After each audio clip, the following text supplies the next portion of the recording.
You ever been told you can't touch your own food in your own house? Well, let me tell you. Last weekend, I found myself in a situation that would make even the calmest grandma want to throw a pie, preferably at her own daughter. But before you judge, let me ask, what would you do if your own child tried to lay down the law in your kitchen? It all started on a sunny Saturday morning, the kind of morning that makes you want to throw open the windows and let the world in. I just come back from the grocery store, arms loaded with bags that seem to multiply with every step. You know the feeling when you're balancing a carton of eggs on top of a bag of apples, praying you don't drop either, and you're already mentally planning where everything will go in the fridge. I was feeling pretty pleased with myself, to be honest. I'd managed to snag a few bargains, picked up all the ingredients for my famous lasagna, and even remembered the special gluten-free crackers my daughter's mother-in-law likes. If there was a gold medal for grocery shopping, I'd have been standing on the podium waving to the crowd. As I started unloading, I couldn't help but hum a little tune. There's something so satisfying about filling up a fridge, isn't there? It's like a fresh start, a blank canvas just waiting for a masterpiece. I stacked the yogurts, lined up the vegetables, and tucked the chicken breasts neatly on the bottom shelf. I even arranged the condiments by height: ketchup, mustard, and that fancy balsamic glaze I only use when company comes over. For a moment, I felt like Martha Stewart on a good day, queen of my own kitchen. That's when the peace shattered. My daughter Emily came barreling into the kitchen like a tornado in yoga pants. Her eyes were wide, her hair was pulled back in a messy bun, and she had that look on her face, the one that says something's about to go down. Before I could even ask what was wrong, she planted herself between me and the fridge, hands on her hips, and shouted, "Don't even think about touching that food. My husband's family is about to arrive." I froze, a block of cheddar in one hand and a bag of baby carrots in the other. For a split second, I wondered if I'd misheard her. Was she really telling me in my own kitchen not to touch the food I just bought? I blinked, trying to process it. Did I just get grounded in my own house? I glanced at the fridge, then at Emily, then back at the fridge, as if it might offer some explanation, but the fridge, as usual, remained silent. Before I could say a word, in walked my son-in-law, Mark. Now Mark is a good man, kind, hard-working, and absolutely devoted to Emily. But he's also the type who likes to back up his wife no matter what. He puffed up his chest, trying to look authoritative, and declared, "If my wife said it, that's how it will be." He even gave me a little nod as if to say, "Sorry, but you know how it is." I looked at the two of them standing there like a united front, and I had to bite my tongue to keep from laughing. Part of me wanted to protest. After all, wasn't this my house, my kitchen, my groceries? But another part of me, the part that's been a mother for over 30 years, knew better. Sometimes it's just easier to let the kids think they're in charge. Besides, I could see how nervous Emily was. She wanted everything to be perfect for her in-laws' visit, and if that meant I had to pretend the fridge was off limits, so be it. So I smiled and nodded, playing along. "Of course, dear," I said, setting the cheddar and carrots on the counter. "Your kitchen, your rules." I could see the relief wash over her face, and Mark gave me a grateful smile. For a moment I felt a little pang. When did the roles reverse? When did my little girl become the one giving orders in the kitchen? But I pushed the thought aside. There would be time to reflect later. Right now there was a dinner to prepare, and apparently I was on a need-to-know basis. As Emily bustled around, checking the oven and rearranging the place settings for the third time, I found myself tiptoeing around my own kitchen. Every time I reached for a snack or tried to help, she'd swoop in with a gentle but firm, "Not that, Mom," or "Let me handle it, Mom." I started to feel like a guest in my own home, relegated to the sidelines while the younger generation took over. I tried to remind myself that this was a good thing.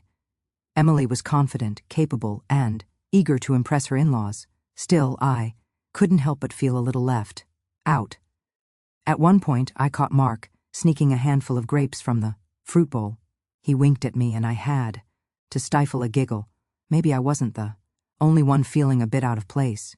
We shared a silent moment of camaraderie, two outsiders in the kingdom of Emily, as the afternoon wore on, the house, filled with the smells of roasting, chicken and fresh bread. Emily's nerves seemed to settle, and she even let me help set the table under her watchful eye. Of course, I found myself smiling, remembering all the times I'd been in, her shoes, desperate to make a good impression, wanting everything to be just right by the time the doorbell rang, signaling the arrival of the in-laws. The kitchen was spotless, the table was set, and the fridge was still fully stocked, untouched, just as Emily had decreed. I took a deep breath, smoothed my hair, and prepared to play the gracious hostess. After all, sometimes the best thing a mother can do is step back and let her daughter shine, even if it means pretending the fridge is off limits in her own home.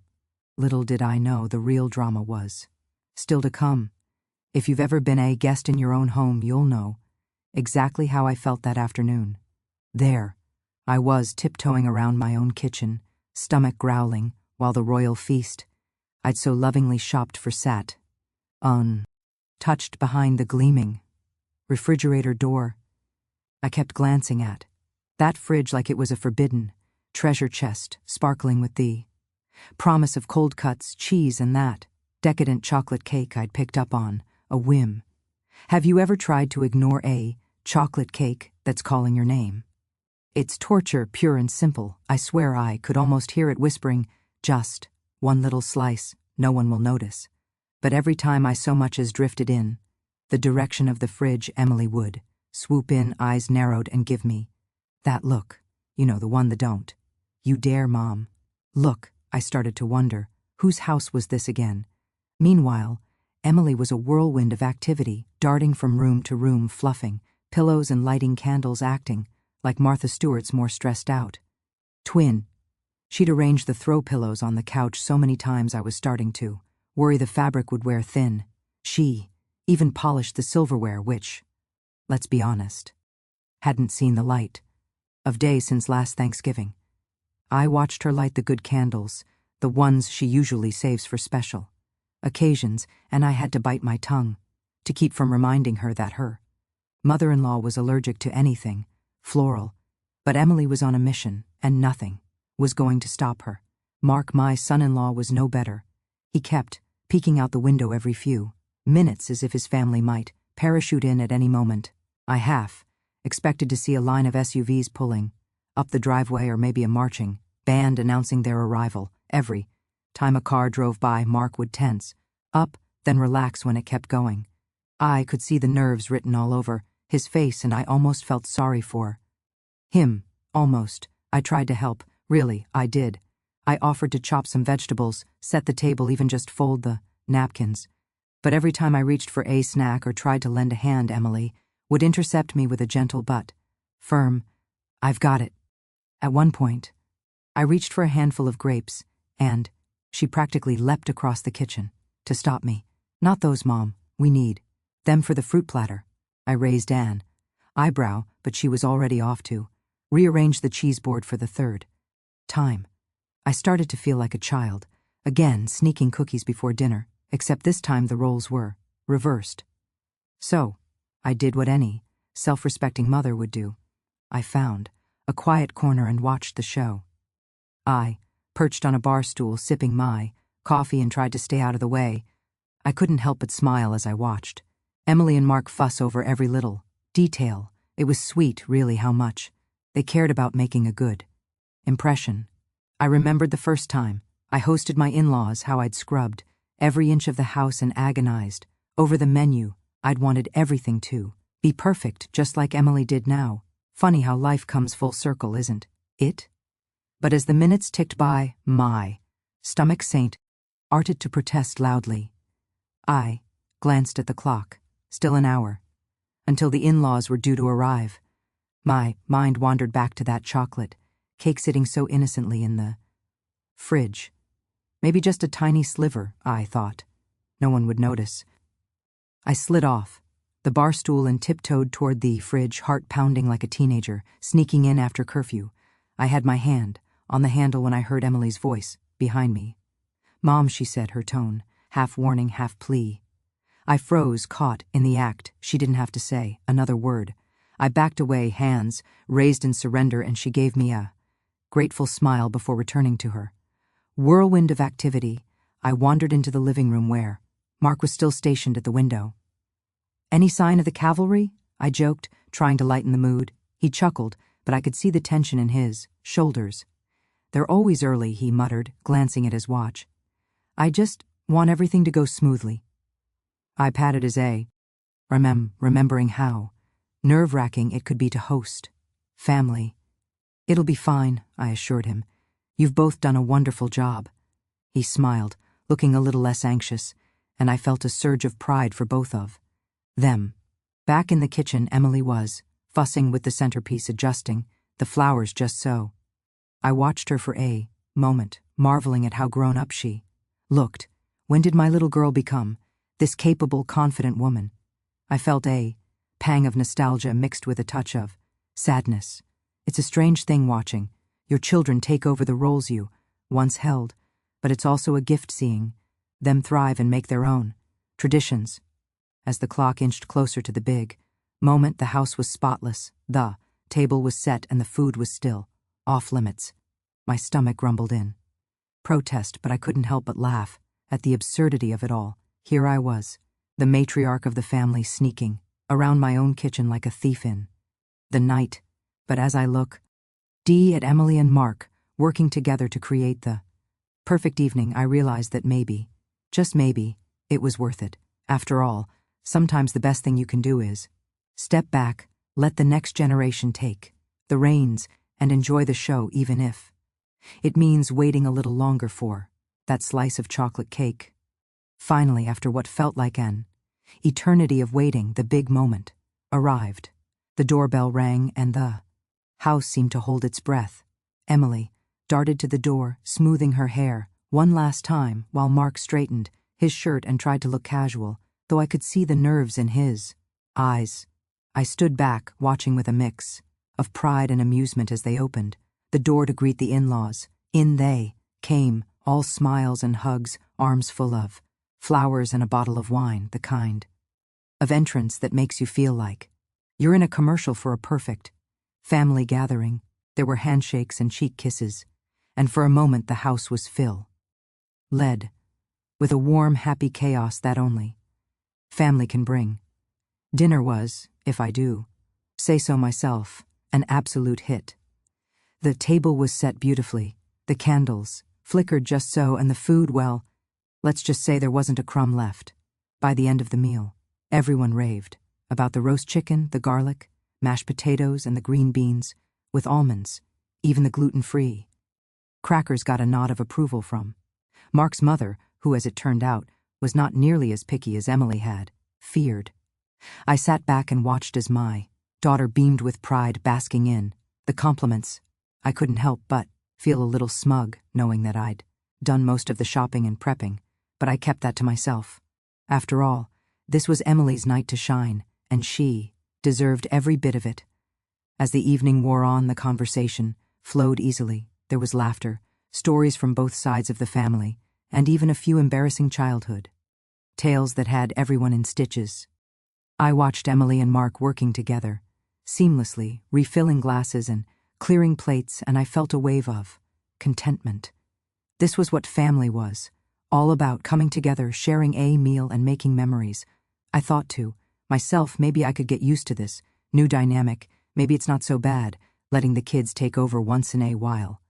But as any seasoned mother knows, no family gathering is complete without a little drama, and ours was about to arrive right on schedule. After dinner, as everyone settled into the living room for coffee and conversation, Emily announced that it was time for dessert.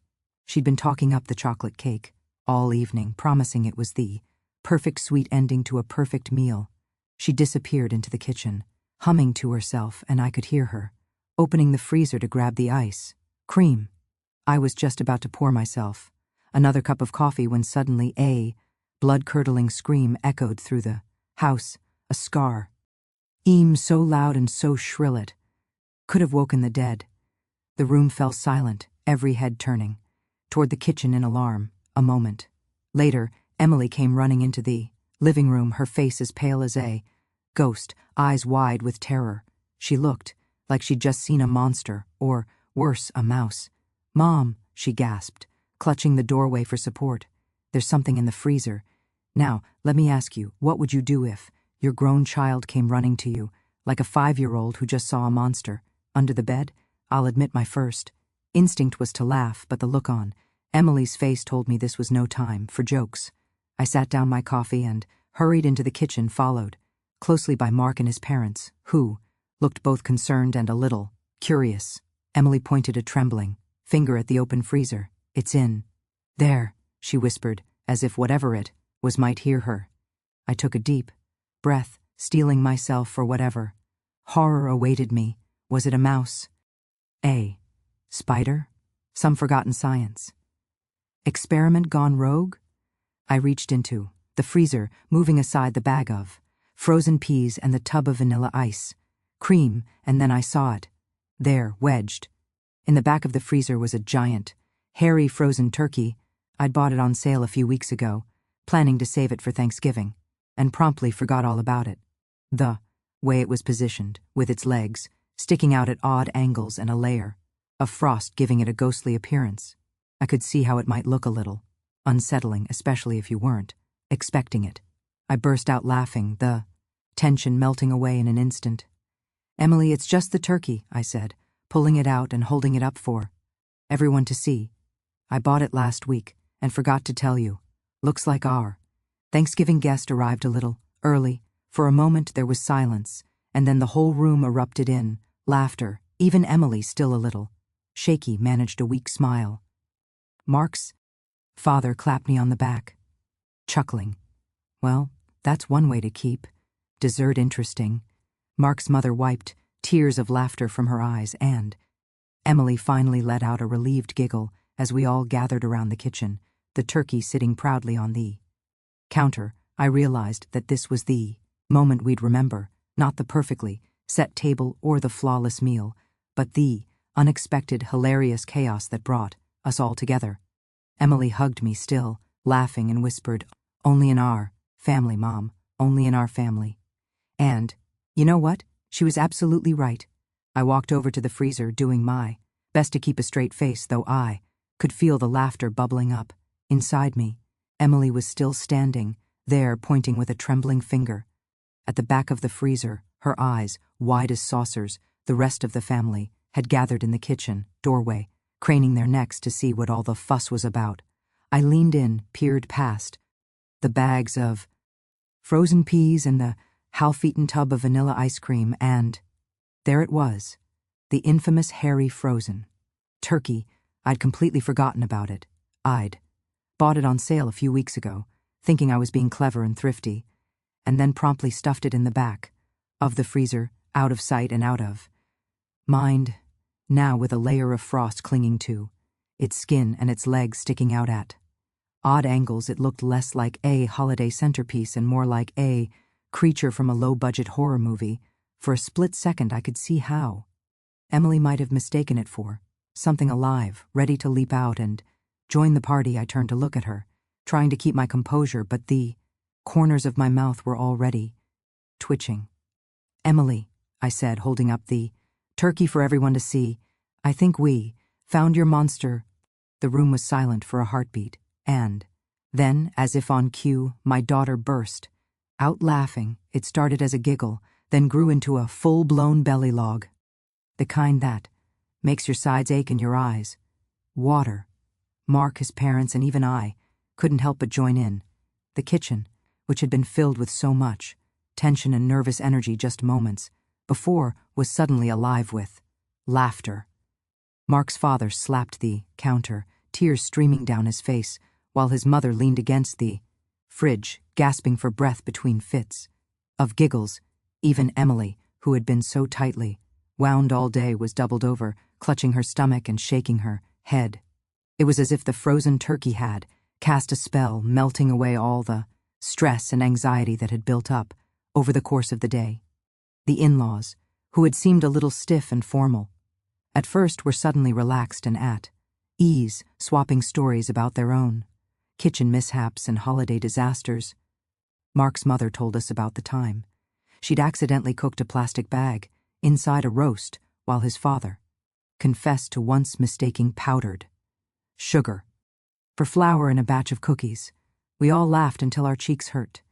The kind of laughter that brings people together and makes you forget even for a moment about the little things that don't really matter. As the laughter died down, Emily wiped her eyes and looked at me, a mischievous glint in her eye. "You know, Mom," she said, "I think you planned this." I raised an eyebrow, feigning innocence. Me plan a turkey ambush? Never. But the truth was I couldn't have orchestrated a better ending to the evening if I'd tried. All the fuss about not touching the food, all the rules, and the stress had melted away in the face of one silly, unexpected moment. It was a reminder that sometimes the best memories come from the things you never see coming. We finally got around to dessert, and as Emily served the chocolate cake and scooped out the ice cream, carefully avoiding the turkey, of course the conversation flowed easily. The in-laws complimented the meal. Emily beamed with pride, and Mark looked at me with a grateful smile. I could see that the ice had truly been broken and not just in the freezer. The evening, which had started with so much pressure to be perfect, had turned into something far more special, a night filled with laughter, connection, and a story we'd be telling for years to come. As the guests prepared to leave, Mark's mother hugged me and whispered, "Thank you for a wonderful evening. You have a lovely family." I smiled, feeling a warmth in my chest that had nothing to do with the wine or the food. Emily hugged me too, and for a moment she was my little girl, again grateful for her mother's steady presence. "Thanks for saving the day, Mom," she whispered, "and for not saying 'I told you so.'" I just winked and squeezed her hand. After all, a little mystery in the freezer never hurt anyone. Later that night, as I tidied up the kitchen and put away the last of the dishes, I found myself chuckling at memory of Emily's face when she saw the turkey. I thought about all the times I'd tried to make everything perfect, only to have something go hilariously wrong. And I realized that those were always the moments we remembered most, the times when things didn't go according to plan but somehow turned out even better. So, next time someone tells you not to touch the food in your own house, just remember you might be the one who gets the last laugh. Life is too short to worry about a little chaos in the kitchen. Sometimes the best stories come from the silliest moments, and the sweetest revenge is simply letting yourself enjoy them. If you enjoyed this story, don't forget to subscribe for more tales of family, food, and a little bit of mischief. And tell me, what's the funniest thing you've ever found in your freezer? I'd love to hear your stories too.